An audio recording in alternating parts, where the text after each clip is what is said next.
السلام عليكم ورحمة الله وبركاته. ازيكم يا شباب؟ أهلا بيكم. طيب خلينا نتكلم سريعا عن المشكلة اللي كان محمد المليجي زميلنا على تليجرام بيقول عليها.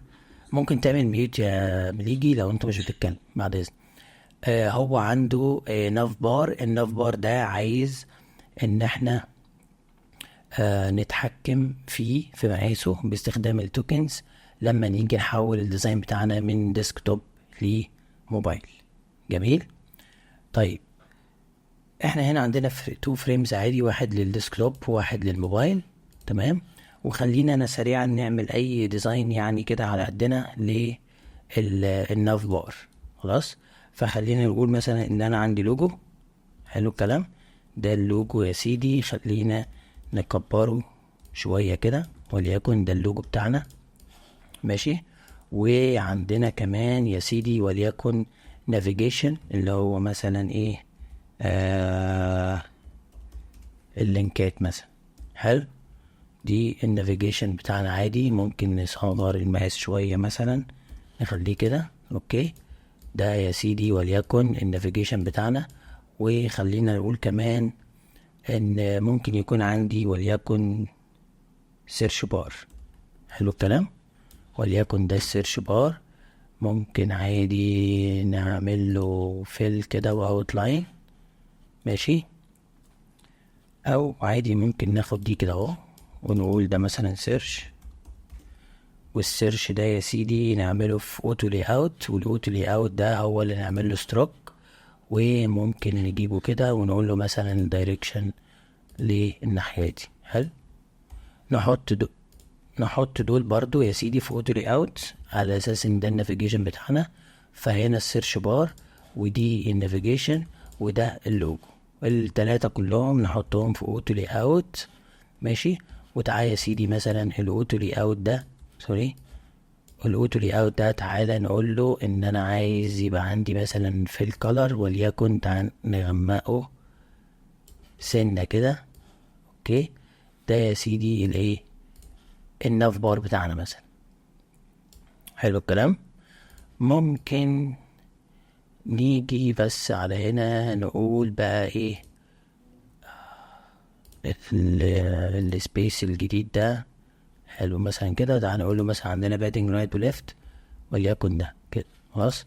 انا مش عاجبني اللون ده قوي، خلينا نعمله وليكن لون يعني غامق شوية. انا مش عارف اختار ايه بصراحة.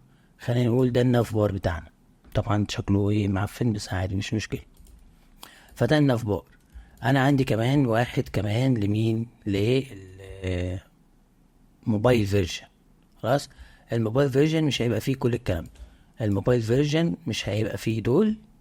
حلو. هيبقى فيه بس ايه، منيو. صح.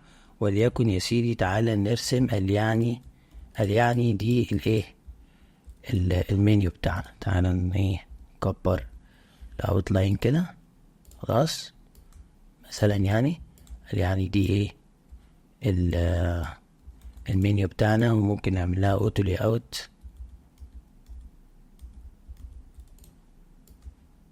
اوكي. ده يا سيدي وليكن المنيو بتاعنا. وممكن برضو نعمل لها ايه شوية بادين كده. اوكي. نعمل ايه الهج عشان يبقى ايه حلو كده. خلاص. وليكن ده المنيو بتاعنا. خلينا نقول يا سيدي ان المنيو دي اصلا كده كده موجودة فين، موجودة برضو في الديسكتوب. بس انا في الديسكتوب هخفيها، بس انا هعمل حسابي ان هي موجودة فين، في الكومبوننت. خلاص. لكن هنا في الموبايل فيرجن انا ما عنديش النافيجيشن وما عنديش السيرش، هيبقوا جوه المنيو. لما اضغط هنا هفتح. حلو الكلام.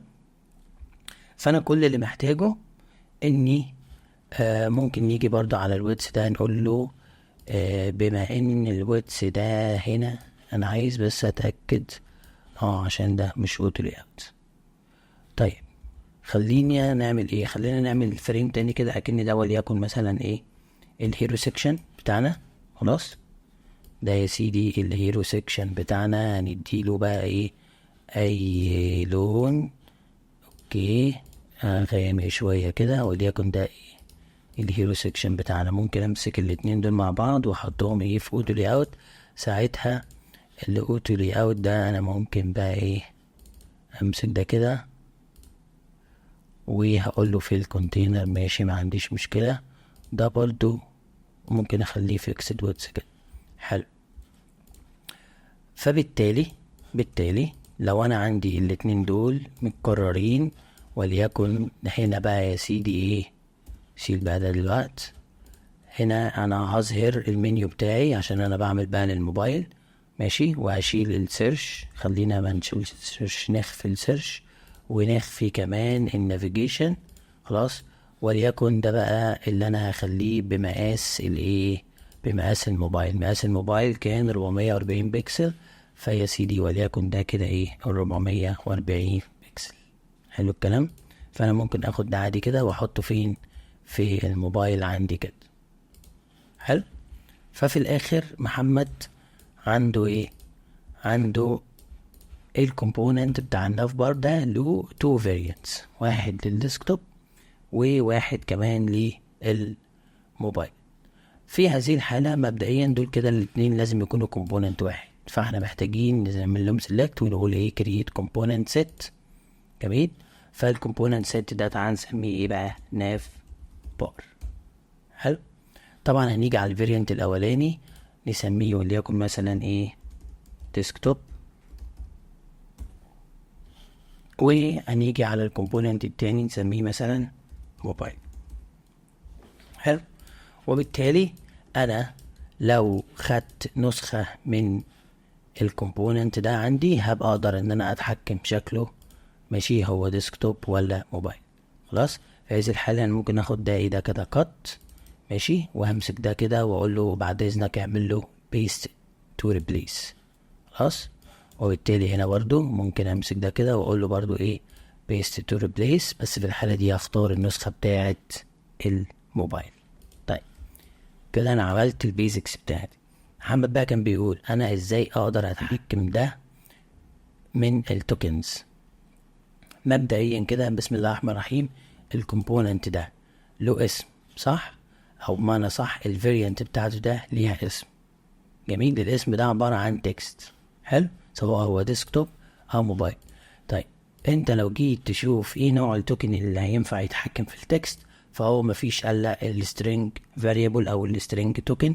هو ده اللي بيخليك انت تقدر تتحكم في ايه، في الكومبوننت. ففي الحالة دي خلينا نيجي نقول وليكن مثلا ناف بار. الفاريبل بتاعي اسمها ايه، اسمها ناف بار. حلو. وفي هذه الحالة انا عندي هنا 2 مودز، واحد هسميه ديسكتوب والتاني هسميه موبايل. خلاص. طيب خليني اقفل دي وهغير في الاسامي دي عشان بس ما تتلخبطش. بدل ما هنسمي ده ديسكتوب وهنسمي ده موبايل، هنسمي ده يا سيدي ناف بار ديسكتوب. اوكي، ناف بار ديسكتوب. وهنسمي ده برضو ايه، ناف بار موبايل. اوكي.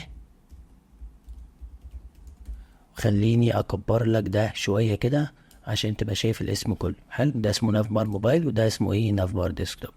وفي هذه الحالة انت لو فتحت اللوكال فاريبلز بتاعتك خلاص، انا عندي فاريبل اسمها ناف بار. الاسم او الفاليو اللي هحطها هنا لازم تكون هي نفس الاسم اللي هنا بالظبط، لازم تكون ده. ففي الديسكتوب انا لازم احط نفس الاسم بالظبط. خلاص. وهنا لازم احط نفس الاسم بالظبط. خليني اقول مثلا ان انا غلطت وعملت كده. طبعا هو مفيش سبيس ما بين ناف بار وموبايل، لو جيت مسكتها هتلاقي مفيش سبيس. طيب ده ايه اللي هيحصل في هذه الحالة؟ انا لو جيت مسكت الكومبوننت بتاعي من هنا، مش ده المكان اللي انا بغير منه الفاريانت بتاع الكومبوننت صح، هتلاقي جنبه هنا ايه، علامة الفاريبل. لو مسكت اي حاجة تاني، مش يعني فرضنا ان ده اصلا كومبوننت ماشي، وانت اصلا واخد نسخة منه، مش هتلاقي يا سيدي العلامة دي موجودة حتى لو انت عندك اكتر من فاريانت ماشي. بما ان انت هتلاقيها موجود بس ممكن تعملها اصلا الحاجة دي. طيب خليني بس ارجع لك كده عشان ما لخبطكش. تعال نمسك الكومبوننت بتاعنا هنا ونيجي على الفاريانت واقول له انا عايزك بعد اذنك تربطه بالتوكن اللي اسمها ناف بار. حلو. طيب والتوكن اللي اسمها ناف بار دي ليها فاليو. خلاص انا مجرد ما اعمل كده ماشي، هنا انا ما عنديش مشكلة. لكن لو جيت خليني امسك ده كمان وهقول لك يا سيدي تعالى نربط ده ب، عايز اتاكد من حاجة ان الاسم المفروض هنا يعمل لنا مشكلة. هل فيجما ذاكر الدرجات دي يعني ان هو ما قراش ان في غلطة هنا؟ خليني اعمل كده بس واشوف، لان المفروض انا يبقى عندي ايرور اصلا. هو مش قاري ان انا عندي ايرور، ودي حاجة غريبة بصراحة. طيب خليني كمان اجي هنا وليكن اشيل برضو اي حاجة من الديسكتوب دي واشوف اللي هيحصل. بص، هو علشان باي ديفولت قاري النسخة بتاعت اول مود اللي هو اللي على الشمال اول مود. فهنا بص بدأ عشان الاسم مختلف فبدأ ان هو يجيب لي مشكلة. هنا برضو على فكرة دي مشكلة، هو ما قراش النسخة بتاع الموبايل. لكن لو انا جيت استخدمت نفس الاسامي اللي استخدمتها هنا، ناف بار ديسكتوب وناف بار موبايل، المفروض المشكلة اللي عندي كلها تتحل. ديسكتوب ماشي، وتعالى كمان هنا نقول له موبايل ماشي. اعتقد ان انا ما عنديش اي مشكلة. تعالى هنا في حاجة غلط. انا عرفت ليه ايه المشكلة. هنا يا سيدي لسه قاري اول مود، ده لسه قاري اول مود. ليه؟ علشان انا ما مسكتش البيرنت فريم بتاعي بتاع السكرين نفسها، وجيت هنا قلت له بعد اذنك انا عايزك تقرا لي النسخة بتاعة الموبايل. تمام، يعني عذرا على هذا الخطأ. وهنا برضو لازم اجي هنا كده واقول له بعد اذنك اقرا لي النسخة بتاعة الديسك توب. طيب ده معناه ايه؟ ده معناه يا سيدي ان انت الماوس جاي الحجارة تفضى دلوقت. طيب ده معناه ايه؟ ده معناه ان الكومبوننت ده انا لو عندي واحد منه تاني في نفس الصفحة هنا وجيت اعمل له دراج للصفحة هنا للسكرين التانية، بص اوتوماتيك بتلاقيه يتحول لمين مجرد ما هو بيدخل. يعني خلينا اخده كات كده بس واحطه هنا، مجرد كده ما راحش جوه، مجرد ما بيدخل جوه الفريم اوتوماتيك بيتحول للنسخة بتاعه. ليه؟ عشان البيرنت فريم واخد المود بتاع الموبايل، وانا مجرد ما امسكه كده واروح هناك كده بص بياخد النسخة بتاعة الديسكتوب. ليه؟ عشان انا مستخدم هنا كده بالظبط البيرنت هنا بيقرا المود بتاع الديسكتوب. طب ايه اللي بيحصل تكنيكالي في الباك جراوند؟ في الباك جراوند بما ان انا الكوليكشن 1 دي ماشي، بان الكوليكشن 1 دي عندها مود اسمه ديسكتوب وانا رابط ده هنا، فبالتالي الاسم ده الفاليو بتاع الفاريبل دي. خلاص، فانا اصلا الكومبوننت ده مديله الفاريبل، بص رابطه بالفاريبل دي. خلاص، طب هو بيقرا الفاليو دي او بيقرا الفاليو دي ازاي؟ بناء على المود. وانا هنا بقول له المود ده اصلا هو الديسكتوب، وباجي هنا بقول له المود هو الموبايل، فبيروح يقرا الفاليو هنا. ومع ان الاسامي دي هي نفس الاسامي اللي موجودة عندي في الكومبوننت الاساسي كفاريانت، فاوتوماتيك ده بيحصل. طيب خلينا نخلي الموضوع مور كومبليكيتد شوية، بس ده مش البيست براكتس. ان انا كمان عايز اتحكم في السايز بتاع السكرين ده نفسه، هو ديسكتوب ولا موبايل. طبعا ده هيخليك في هذه الحالة مثلا تقول انا عايز بما ان ده سايز يبقى نوع الفاريبل هنا والتوكن هي نمبر. فممكن مثلا يا سيدي اقول له ايه اللي بس اجيب دي شوية كده، فممكن اجي هنا اقول مثلا سكرين سايز. حلو، فالسكرين سايز دي انا عايز في الديسكتوب تبقى 1440 بكسلز، لكن انا عايزها في الموبايل مثلا تبقى 440 بكسلز. وبالتالي بما ان ده width، فانا لو جيت مسكت السكرين بتاع الديسكتوب وجيت على الويدث هنا وقلت له apply variable واربطها بالسكرين سايز، فهو ايه اللي هيحصل؟ هو اوتوماتيك هيروح يقرا ايه الفاليو. بص كده الفاليو الفاريبل بتاعنا مربوطه. طيب لو انا مسكت ده كده وقلت له بعد اذنك روح هات لي الموبايل فيرجن، فاللي حصل؟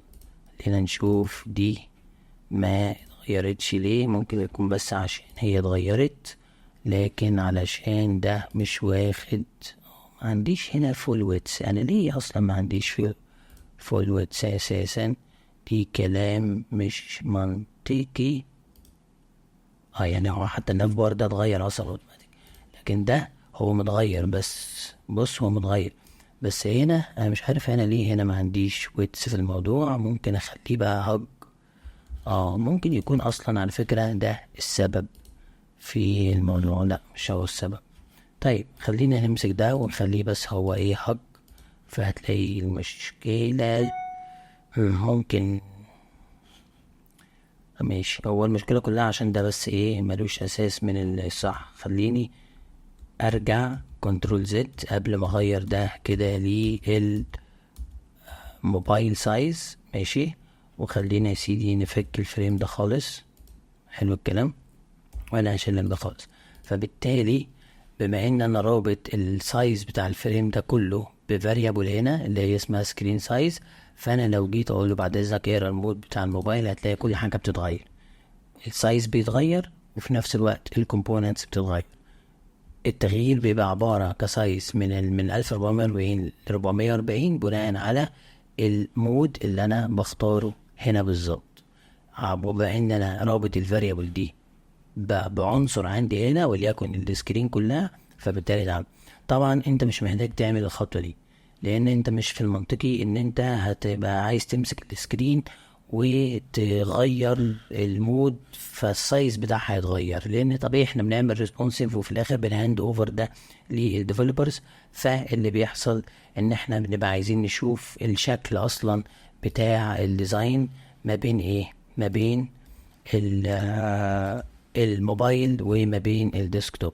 فانت اصلا مش محتاج ان انت تربط ده. يعني خليني ارجع ده كده تاني واقول ده 440، وبعد اذنك ده يقرا الفيرجن بتاع الموبايل، فهتلاقي الدنيا مظبوطه. وهنا انا مش محتاج اتحكم في السكرين سايز من الموضوع ده، انا بس محتاج اربط ده بالديسكتوب. وبالتالي انا اما بهاند اوفر للديفلوبرز انا ببقى شايف ايه، ببقى شايف الديزاين في كل حالاته، في الديسكتوب وفي التابلت وفي الموبايل. كل اللي انا محتاجه ان الكومبوننت يبقى عندي ليه اكتر من فاريانت لو شكله بيتغير زي ما هنا عندنا كده خلاص. والفاليو اللي انا بحطها هنا كاسم الفاريانت بتاعي هي اللي انا بستخدمها هنا. خدت بالك؟ في هذه الحالة ممكن كمان ما نكونش محتاجين ده بس. فده يعني باختصار اللي ممكن محمد يعمل. طبعا لو انت عايز يبقى عندك اوبشن تاني للاختيارات، وليكن انا عايز الديسكتوب برضو انافيجيت ما بين اللايت والدارك مود، فبالتالي انت هتعمل ده في كوليكشن تانية. لان الكوليكشن دي انت ممكن مثلا تسمي الكوليكشن دي وليكن مثلا بلاتفورم، ماشي، او مثلا ديفايس. حلو، لكن الطبيعي ان يبقى عندك كوليكشن تانية، ماشي، دي وليكن مثلا هتسميها ثيم، ماشي، ودي اللي ممكن يبقى فيها شوية colors ويبقى عندك اكتر من مود. وليكن ده يا سيدي الدارك، خلي اللايت، اوكي، ده اللايت مود مثلا، وده الدارك مود خلاص. وفي الحالة دي خلينا نعمل تيست، وليكن ده يا سيدي اسمه الناف بار color او مثلا background color. في اللايت مود انا عادي يا سيدي ممكن ابقى عايز اللون ده، لكن في الدارك مود خلينا نقول اني وليكن هاخد نفس اللون بس هغمقه مثلا شوية كده. خدت بالك؟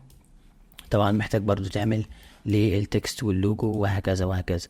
طيب ده معناه ايه؟ ده معناه ان لو انا مسكت هنا كده انا مش هشوف هنا الا الليفل بتاع الديفايسز بس. ليه انا كمان مش شايف الليفل التاني؟ عشان انا ما عنديش عنصر جوه الصفحة دي مربوط بالكوليكشن بتاع الثيم. لكن لو مسكت ده، ماشي، وجيت كمان تعالى نقول يا سيدي، او ممكن هقول لك همسك الباك جراوند دي نفسها هي في الاساس خلاص. الباك جراوند دي في الاساس الكالر بتاعها دوت. انا لو جيت هنا على اللايبراري هلاقي هنا في بار باك جراوند كالر، خدت بالك؟ وهنا برضو هيجي نفس الكلام هربطه بنفس الايه الفاريبل. وده معناه ان انا لو مسكت هنا كده وجيت هنا هلاقي الثيم التاني ظهر. فلو قلت له بعد اذنك ده اللايت مود هيظهر، بعد كده قلت له انا عايز الدارك مود يتغير. خدت بالك؟ وفي هذه الحالة انا ممكن يبقى عندي 4 سكرينز هما عموما من نفس السكرين. خلاص، الاولانية مثلا ديسكتوب لايت مود، مش عارف هو انا ليش معنى سميت ده لايت وسميت ده دارك مود، يعني خلينا نعمل كده. ماشي، ده ديسكتوب لايت خلاص، وده خلينا نسميه مثلا الموبايل لايت. حلو، وهسمي لك ده يا سيدي ديسكتوب لايت. حلو، وهاجي ده هسميه ديسكتوب دارك. حلو، ونيجي كمان على ده نقول له الايه الدارك. حلو كده. طيب هنا بس انت محتاج ان انت تضيف بقى ايه كل الثيم. فده الدارك، فهقول له الدارك مود والموبايل، وهنا برضه هقول له الدارك مود والديسكتوب. هنا محتاجين برضه نضيف المود ده يا سيدي اللايت للموبايل وده اللايت للديسكتوب. وده معناه ان انت لو مسكت الكومبوننت ده ورحت هنا هتبص تلاقي بقى ديسكتوب لايت، نزلت هنا هتبص تلاقي بقى ديسكتوب دارك، جيت هنا هتبص تلاقي بقى موبايل دارك، وهكذا. جميل. طيب مين يجي بقى عندك اسئله او اي حد عنده اسئله في الجزئيه دي؟ جامدة. كان عن حاجة تانية. اتفضل. يعني كان قصدي برضه ان انا كنت بخلص الديزاين وبعدين بطلعه خلصان HTML CSS، وباخد الفاريبلز دي واحولها ل CSS واربطها بالديزاين بتاعي في HTML. تمام. تمام. فانا كنت حسيت حاجة ان هو مثلا إن لو اللون ازرق في المقاس اللي هو 1440، اول ما المقاس يوصل مثلا 500 اللون ده يتحول اخضر مثلا، وشفت في جديد البراوز مثلا بالماوس كده. حلو. فكان زي ان انا كان ممكن قصدي بان انا لو ربطت دي كده بالفاريبلز كده، لو انا عملت بنفس الطريقه، ان انا عشان مثلا اول ما الناس يبقى اقل من 500 او 400 مثلا يبقى فاريانس ثانيه. بص انت مش محتاج حتى تعمل كده، بما ان ده هنا عندي في الفاريانت بتاع الكومبوننت بتحكم في الشكل. فانا برضو ممكن تيجي هنا واقول له بعد اذنك انا يا سيدي اللون ده، يعني خلينا نقول ان ده ما كانش اصلا مربوط بفاريبل كولر. ماشي، فانت عادي ممكن تقول له بعد اذنك انا عايز اللوجو هنا اللون في ده يبقى عامل كده. تمام. صح. انا مش قصدي انا يعني كان مثال بس انها اه الشكل يتغير اول ما يوصل بجد شاشه اقل 500 مثلا او في المواد الموت مثلا. انا بعمل بالنسبه اللي هو الفاريانت يتغير بالظبط. هو في الاخر اللي احنا عملناه هنا بتحوله لكود، بمعنى ان انا لو جينا في الحته بتاع الديفايسز خلاص هنا في اختلاف صح، وليكن ان في حاجات اختفت. فالحاجات اختفت في الكود هتبقى ديسبلاي نون. اللون اتغير، فاللون في الديسكتوب هيبقى كذا، اللون في الكود في الموبايل هيبقى كذا، وهكذا. فانت لو عرفت تحول الفاريبلز اللي عندك دي لكود تحطها في السي اس اس، فلو جيت تعدل في البراوزر هتلاقيها اشتغلت على طول. تمام. ده اللي قصدي كده. طبعا. تمام تمام. طبعا ازاي بقى نحول الفاريبلز بتاعنا او التوكنز بتاعنا اللي احنا وليكن كورنر راديوس، باك جراوند كولر، فونت سايز، فونت لاين، هايت، الشادو، الويتس، الحاجات دي كلها، البوردر، كل ده لما بتيجي نعمل له كرييت كتوكنز بينفع طبعا نحول الكود، والكود ده بنطلعه جيسون في الاول، وبعد كده بنحوله لسي اس اس او سيس مثلا، او ده للويب. للموبايل برضه بنطلعه سويفت يو اي كود للاي او اس، او اكس ام ال مثلا للاندرويد، وهكذا وهكذا. والكورس اللي انا عامله بيغطي طبعا كل الكلام ده. سوري يا جماعه انا اسف. طيب حد عنده اسئله تاني؟ شايف ابراهيم كان موجود وكان بيكلمنا على شويه اسئله بس هو ايه خلع. حظك بقى ابراهيم. طيب في الجزئيه اللي احنا بنتكلم فيها حد عنده اسئله تانية؟ ممكن ترفع ايدك وافتح لك المايك. طيب يا جماعة شكرا ليكوا جدا، و ان شاء الله بقى كل اللايفات اللي احنا بنعملها دي بنطلعها على اليوتيوب، و عايزنا نطلع لايف كتير زي دي كده ونطبق حاجات مع بعض. اسألوا بقى زي ما المليجي كده سأل على الجروب، خش واسأل، والحاجة دي فعلا لو كويسة وحلوة ومفيدة هنشاركها مع بعض في لايفات على طول. جميل. بس كده يا شباب، شكرا ليكوا جدا، واشوفكم ان شاء الله في لايفات جاية. مع السلامة.